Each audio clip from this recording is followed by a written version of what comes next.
तो बेटा अभी जो हम टॉपिक कर रहे हैं, टॉपिक का नाम है सेल्स वेरिएंसेस। तो बेटा स्टैंडर्ड कॉस्टिंग का टॉपिक है।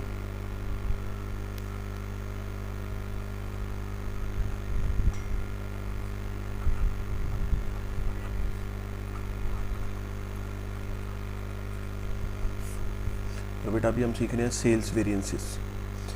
तो बेटा material variances, labour variances, variable overhead and fixed overhead variances हमारे को आते हैं। अब हम आगे बात करें बेटा सेल्स वेरिएंसेस की।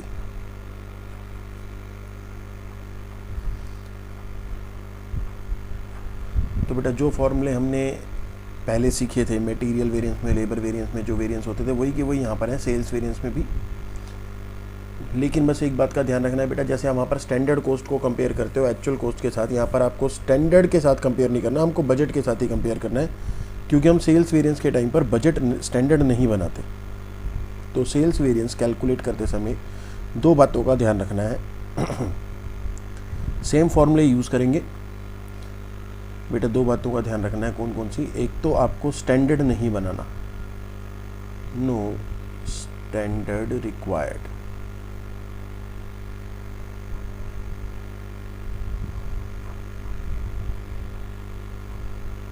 दूसरा बेटा, जब आप फॉर्मूले अप्लाई करते हो और कॉस्ट अगर ज़्यादा आ जाती थी, जैसे स्टैंडर्ड कॉस्ट से एक्चुअल कॉस्ट ज़्यादा आ गई, तो हम एडवर्स वेरिएंस बोलते हैं। लेकिन यहाँ पर बेटा अगर सेल ज़्यादा हो जाए तो फिर वो एडवर्स वेरिएंस नहीं है। सेल अगर ज़्यादा हो जाएगा तो फिर वो फेवरेबल हो जाएगा, कि अगर स्टैंडर्ड के बजट के मुकाबले एक्चुअल सेल ज़्यादा हो गई तो फिर वो फेवरेबल वेरिएंस है, वो एडवर्स वेरिएंस नहीं है। तो अगर बेटा आप अपने सेम फॉर्मूले रखते हो, बजट को ही एक्चुअल से कंपेयर करते हो, तो बेटा नेगेटिव को आप फेवरेबल इंटरप्रेट करोगे, यानी कि नेगेटिव वैल्यू को आप लिखोगे फेवरेबल और पॉजिटिव वैल्यू को आप लिखोगे एडवर्स। फॉर्मूला सेम रखना, बजट को एक्चुअल से कंपेयर करना है। लेकिन अगर नेगेटिव वैल्यू आती है, यानी कि एक्चुअल वैल्यू अगर बजट से ज़्यादा है, तो सेल अगर ज़्यादा हो गई या फिर ज़्यादा प्राइस पे होगी, तो फिर वो हमारे लिए फेवरेबल आइटम है।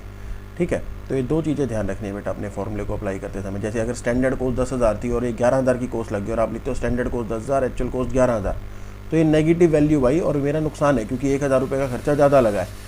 लेकिन अगर बेटा मैं इसको सेल्स के साथ कंपेयर करूँ कि 10,000 की सेल होनी थी लेकिन एक्चुअल में 11,000 की सेल होगी, तो बजटेड सेल माइनस में एक्चुअल सेल करके जब 1,000 नेगेटिव आएगा तो ये फ़ायदा है। तो नेगेटिव को हम यहाँ पर क्या बोलेंगे? फेवरेबल बोलेंगे। चलो जी, अब बेटा वेरिएंस हम कैलकुलेट करने के लिए एक एग्जांपल ले लेते हैं।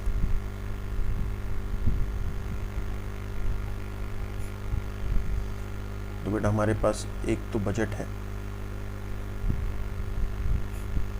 कि बजट के हिसाब से आपको 3 प्रोडक्ट बेचने हैं, X, Y and Z, quantity, rate and amount. बेटा क्वांटिटी है एक्स की 500, 300 और 200। रेट है बेटा 20 रुपये, 15 रुपये और 10 रुपये। तो ये बजट के अकॉर्डिंग इतनी सेल होनी चाहिए। तो सेल होगी बेटा 520 रुपये के हिसाब से 1,000 रुपये की सेल, 10,000 रुपये की सेल, 4,500 रुपये की सेल और 2,000 रुपये की सेल। तो बेटा टोटल सेल्स वैल्यू होगी बजट के हिसाब से 16,500 रुपये और यूनिट बिकनी चाहिए बजट के हिसाब से टोटल 1,000। तो ये बजटेड सेल है। ठीक है, अब बेटा और अगर एक्चुअल में हमारे पास सेल आ जाए, बेटा हमने यहाँ पर एक्चुअल सेल भी कैलकुलेट कर लेते हैं। एक्चुअल सेल लिख लेते हैं। एक्चुअल में क्या हुआ बेटा? एक्चुअल में जो आपने क्वांटिटी सेल करी, किसी रेट पर करी और उसका कुछ अमाउंट आएगा। तो एक्चुअल में बेटा मान लो हमने यूनिट सेल करी 400, 400 और 300, टोटल यूनिट हमने सेल कर दी 1100। रेट रहा 19 रुपये, 16 रुपये और 12 रुपये। इस रेट पर हमने इसको सेल कर दिया। तो बेटा सेल्स की वैल्यू बन जाएगी हमारे पास 400 यूनिट 19 रुपये के हिसाब से वैल्यू आ गई बेटा 7,600 रुपीज़। 400 यूनिट 16 रुपये के हिसाब से बेटा वैल्यू आ गई 6,400 रुपये और 300 यूनिट 12 रुपये के हिसाब से 3,600। तो जो एक्चुअल में सेल्स हमने अचीव करी है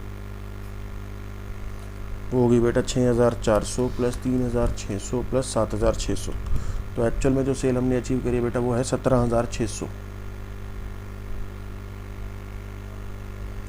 तो ये बजटेड सेल है और एक्चुअल सेल है। बेटा अब यहाँ पर स्टैंडर्ड बनाने की आवश्यकता नहीं है कि बजट के हिसाब से तो 1000 यूनिट बिकनी थी, एक्चुअल में 1100 यूनिट बिकनी है। बेटा अगर आपको याद हो तो स्टैंडर्ड ना हम यहाँ पर आउटपुट को कंपेयर करके यहाँ पर बनाते थे, ऐसे बजट इतनी यूनिट्स का, एक्चुअल में इतनी यूनिट बनी। तो अगर ये दोनों अलग अलग हैं तो फिर हम इनको कंपेयर करने के लिए क्या बनाते थे, अपना स्टैंडर्ड बनाते थे। तो यहाँ पर स्टैंडर्ड हमको नहीं बनाना है। क्यों नहीं बनाना बेटा? क्योंकि दोनों चीज़ों की रिस्पॉन्सिबिलिटी यानी कि क्वांटिटी की भी और रेट की भी, दोनों चीज़ों की रिस्पॉन्सिबिलिटी हमारे सेल्स मैनेजर की है। क्वांटिटी अगर कम या ज़्यादा बिकी तो भी सेल्स मैनेजर रिस्पॉन्सिबल है, अगर रेट कम या ज़्यादा हो गया तो भी सेल्स मैनेजर रिस्पॉन्सिबल है। यानी कि इस पूरी सेल्स के लिए सेल्स मैनेजर रिस्पॉन्सिबल है। तो इस पूरे बजट को उसको ही मटीरियलाइज़ करना था, लेकिन एक्चुअल में बेटा ये अचीव हुआ है। तो यहाँ पर हमको एक तो स्टैंडर्ड नहीं बनाना, अपने डेटा को, बजट को ही एक्चुअल के साथ कंपेयर करना है। इसके अलावा बेटा हमारे को एक रिवाइज स्टैंडर्ड और बनाना पड़ेगा। रिवाइज्ड स्टैंडर्ड की जगह हम यहाँ पर बनाएंगे रिवाइज्ड बजट। और अगर याद हो तो बेटा हम रिवाइज्ड स्टैंडर्ड कैसे बनाते थे, टोटल एक्चुअल वाला और रेशो बजटेड। तो बेटा जैसे हमारे पास एक्स, वाई और जेड तीन प्रोडक्ट है बेटा, टोटल एक्चुअल वाला 1000 यूनिट, एक्चुअल में 1100 है टोटल। यहाँ पर भी आएंगे बेटा 1100। तो अगर आपने 1100 यूनिट बेची हैं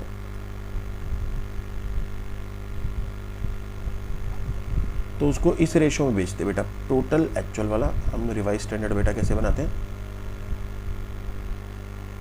टोटल एक्चुअल रेशो बजटेड।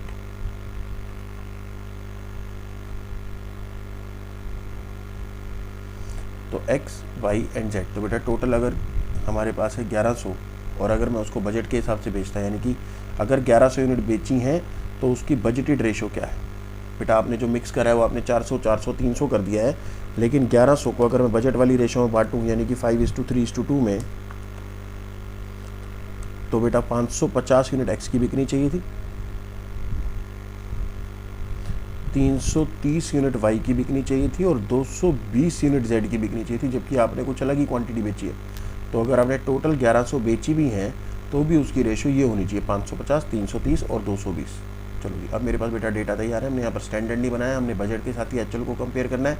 और साथ में बेटा हमको क्या चाहिए होता है, एक रिवाइज्ड बजट चाहिए होता है। जब भी हमारे पास 2 या 2 से ज़्यादा इनपुट वाले आइटम होती हैं तो बेटा हम उस केस में रिवाइज्ड स्टैंडर्ड बनाते हैं। यहाँ पर स्टैंडर्ड नहीं है, यहाँ पर बजट चल रहा है। तो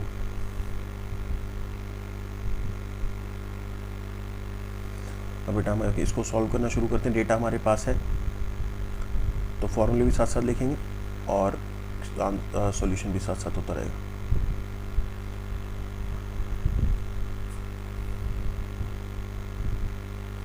तो बेटा सॉल्यूशन हम स्टार्ट करें। सबसे पहला वेरिएंस बेटा जो मटेरियल के टाइम पर होते थे बेटा 5 वेरिएंस। मटेरियल का कॉस्ट वेरिएंस होता था, प्राइस वेरिएंस होता था, यूजेज वेरिएंस होता था, फिर रिवाइज यूजेज यानी कि यील्ड वेरिएंस होता है, और एक मिक्स वेरिएंस था। वही कि वही 5 वेरिएंस यहाँ पर है। बस सबसे पहला वेरिएंस जो बेटा हमारे पास है, सेल्स वैल्यू वेरिएंस। बेटा मटेरियल का जो कॉस्ट वेरिएंस है वो यहाँ पर सेल्स वैल्यू वेरिएंस है। तो sales value variance, material cost variance वाला जो फॉर्मूला होता है बेटा सेल्स वैल्यू वेरिएंस पे लगेगा। वहाँ पर होता था स्टैंडर्ड कॉस्ट माइनस में एक्चुअल कॉस्ट। बेटा यहाँ पर होगा budgeted sales minus actual sales. Standard cost होती थी माइनस में एक्चुअल कॉस्ट होती थी। यहाँ पर स्टैंडर्ड नहीं है, बजट है और सेल्स को कंपेयर कर रहे हैं, कॉस्ट नहीं है। तो बजटेड सेल्स माइनस में एक्चुअल सेल्स। जैसे बेटा बजट के हिसाब से टोटल 16,500 रुपये की सेल होनी चाहिए थी, लेकिन एक्चुअल में 17,600 रुपये की सेल हो रही है, तो सेल तो ज़्यादा हो गई। तो बेशक से यहाँ पर वैल्यू मुझे नेगेटिव दिख रही है, लेकिन फिर भी बेटा मैं इसको फेवरेबल लिखूँगा। तो 16,500 माइनस में 17,600, 1,100 रुपये ये फेवरेबल वेरिएंस है बेटा, क्योंकि 1100 रुपये की सेल ज़्यादा हुई है। अब अगर सेल की वैल्यू बदल गई तो इसके पीछे 2 कारण हो सकते हैं बेटा। एक तो प्राइस वेरिएंस होता है, सेल्स प्राइस वेरिएंस, जैसे मटेरियल का प्राइस वेरिएंस होता था कि प्राइस ज़्यादा हो गया होगा या फिर क्वांटिटी ज़्यादा बिक गई होगी, तो पहले सेल्स प्राइस वेरिएंस। बेटा मटेरियल प्राइस वेरिएंस का जो फॉर्मूला होता था वो होता था स्टैंडर्ड रेट माइनस में actual rate multiply by actual quantity. बेटा यहाँ पर आएगा हमारे पास बजटेड रेट यानी कि बजटेड सेल प्राइस माइनस में एक्चुअल सेल प्राइस। कि भैया 20 रुपये में माल बेचना था लेकिन आपने 19 रुपये में बेच दिया, तो यहाँ पे तो नुकसान हो गया। तो बजटेड सेल प्राइस माइनस में actual sale price multiply by actual quantity. तो बेटा अगर मैं यहाँ पर एक्स वाई और जेड के लिए बात करूँ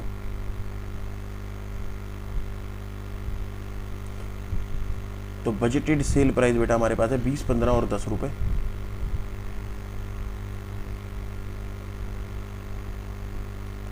एक्चुअल सेल प्राइस है बेटा 19, 16 और 12।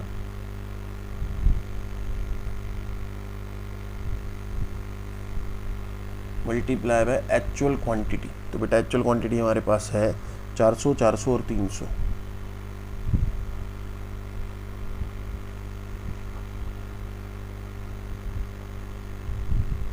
तो बेटा ये आएगा 400 रुपये एडवर्स। बेशक से पॉजिटिव वैल्यू है लेकिन ये नुकसान है। 20 रुपये की जगह बेटा आपने 19 रुपये में माल बेच दिया। 15 वाला 16 में बेचोगे तो बेटा यहाँ पे 400 रुपये का फ़ायदा हो जाएगा।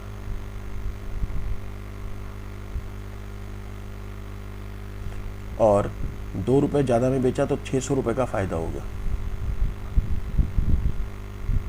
तो बेटा टोटल 600 रुपये फेवरेबल है।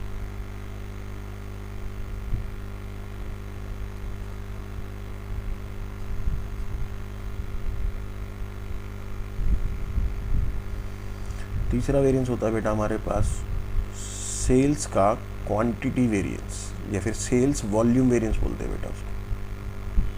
क्वांटिटी या फिर वॉल्यूम कि आपने कम क्वांटिटी बेचनी थी और आपने ज़्यादा क्वांटिटी बेच दी। तो बेटा टोटल वैल्यू में जो डिफरेंस आया है उसके पीछे दो कारण है। टोटल 1100 रुपये का फेवरेबल है जिसमें से 500 तो बेटा प्राइस की वजह से है। और आगे वाला ढूंढते हैं बेटा ज़रा यहाँ पर। फॉर्मूला होता है बेटा वॉल्यूम वेरिएंस का, क्वांटिटी वेरिएंस का स्टैंडर्ड क्वांटिटी माइनस में एक्चुअल क्वांटिटी होता था बेटा वहाँ पर यूजेज वेरिएंस का मल्टीप्लाई बाय स्टैंडर्ड रेट। यहाँ पर स्टैंडर्ड नहीं है, बजट है। तो बजटेड क्वांटिटी माइनस में actual quantity multiply by budgeted sale price. तो X Y and Z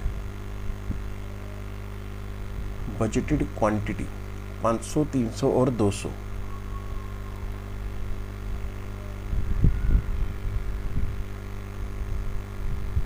minus में एक्चुअल क्वांटिटी 400, 400 और 300।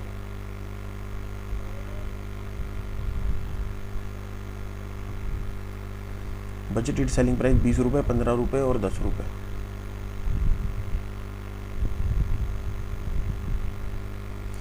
तो 100 यूनिट बेटा हमने कम बेची है तो ये तो एडवर्स आएगा। बेशक से पॉजिटिव वैल्यू है लेकिन फिर भी हम इसको एडवर्स लिखेंगे। 100 यूनिट 20 रुपये के हिसाब से बेटा ये 2000 रुपये का नुकसान है। 300 की जगह 400 यूनिट बेच दी, 100 यूनिट एक्स्ट्रा बेची, 1500 रुपये का फ़ायदा हो गया। और 100 यूनिट बेटा आपने एक्स्ट्रा बेच दी 100 रुपये के हिसाब से, 10 रुपये के हिसाब से 1000 रुपये का फ़ायदा हो गया। तो बेटा ये नेट 500 रुपये का फ़ायदा है।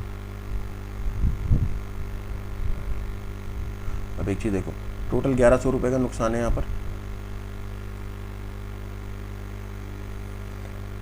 टोटल बेटा 1100 रुपये का नुकसान है जिसमें से 1100 रुपये का फ़ायदा है जिसमें से 600 रुपये का फ़ायदा बेटा प्राइस की वजह से और बाकी का जो 500 रुपये का फ़ायदा है वो यूजेज की वजह से यानी कि क्वांटिटी की वजह से। तो टोटल 1100 रुपये के अंदर दो हिस्से हैं, प्राइस वेरिएंस और वॉल्यूम वेरिएंस यानी कि क्वांटिटी वेरिएंस 600 और 500। अब बेटा ये जो क्वांटिटी में चेंज आया है इसके पीछे ये जो वॉल्यूम वेरिएंस है बेटा इसके भी दो कारण है हमारे पास। आगे चलते हैं बेटा ये दो कारण ढूंढने के लिए। तो सेल्स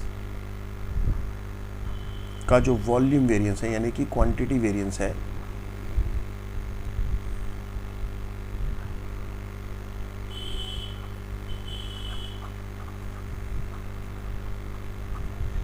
उसके बेटा दो हिस्से हैं।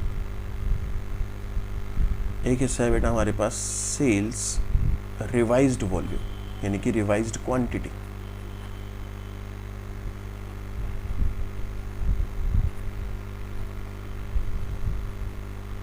दूसरा है बेटा sales mix variance.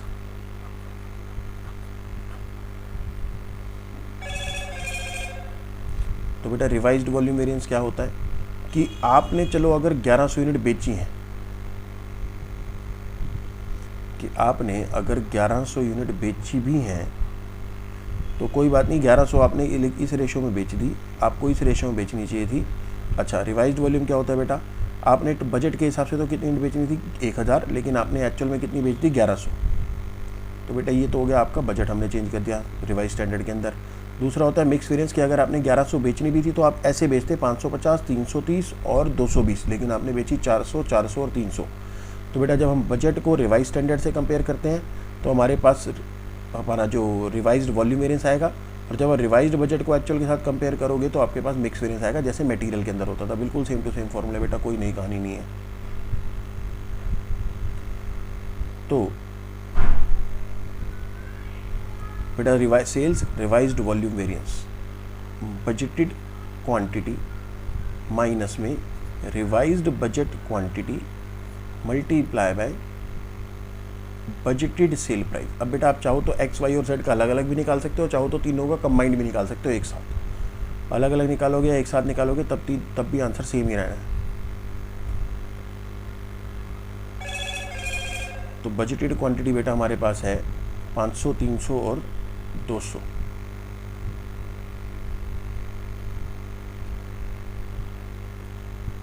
Revised budget quantity थी बेटा 550, 330 और 220। बजटेड सेलिंग प्राइस था बेटा हमारे पास 20 रुपये, 15 रुपये और 10 रुपये।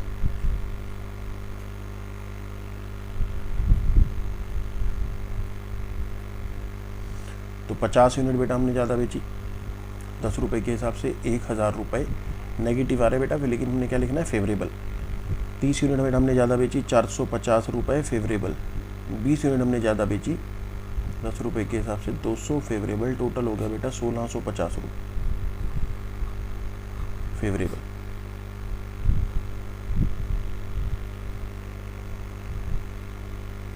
मिक्स वेरिएंस,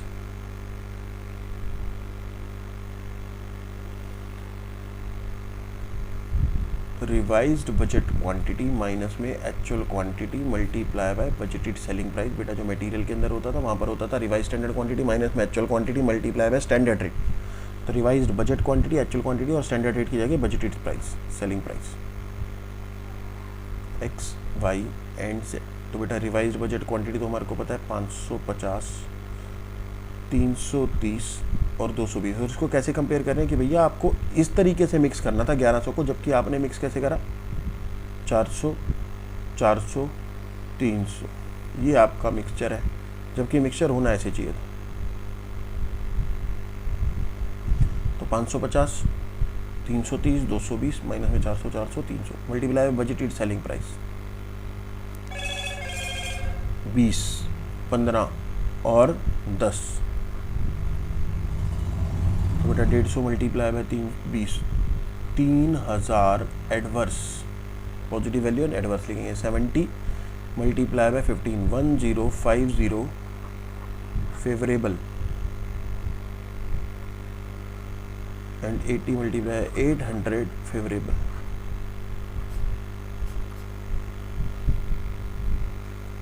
तो बेटा 1850 माइनस 3000,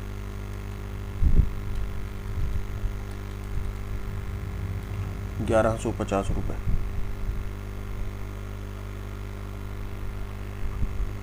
एडवर्स।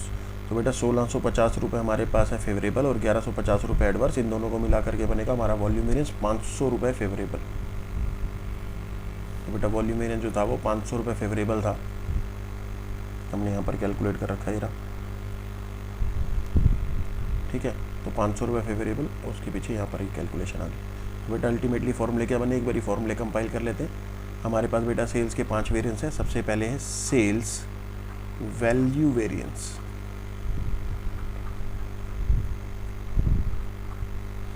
इसके बेटा 2 हिस्से हमारे पास, एक हिस्सा है बेटा sales price variance,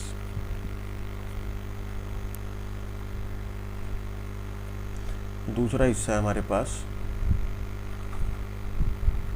sales volume या फिर क्वांटिटी वेरिएंस।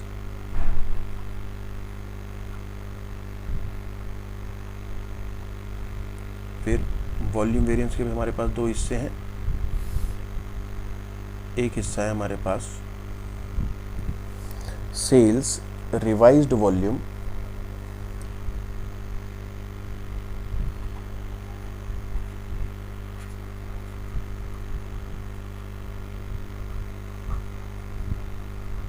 वेरिएंस, और दूसरा हिस्सा है हमारे पास sales mix variance.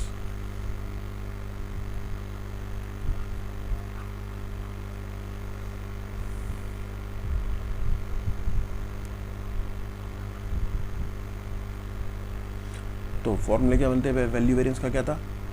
Budgeted sales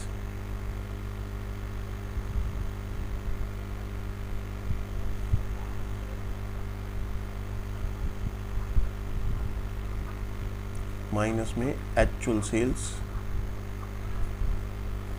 फिर प्राइस वेरिएंस,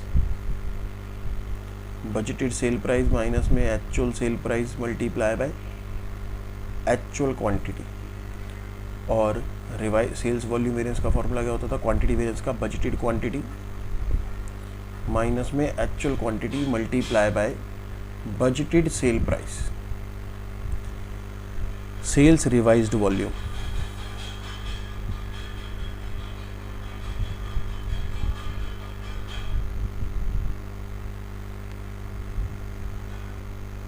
बेटा रिवाइज्ड वॉल्यूम का हमारे पास फॉर्मूला है बजटेड क्वांटिटी माइनस में revised budget quantity multiply by budgeted sale price. और सेल्स मिक्स वेरिएंस का फॉर्मूला हमारे पास रिवाइज्ड बजट क्वांटिटी माइनस में actual quantity multiply by budgeted sale price. ठीक है जी। तो बेटा ये हो गया हमारा सेल्स वेरिएंसेस।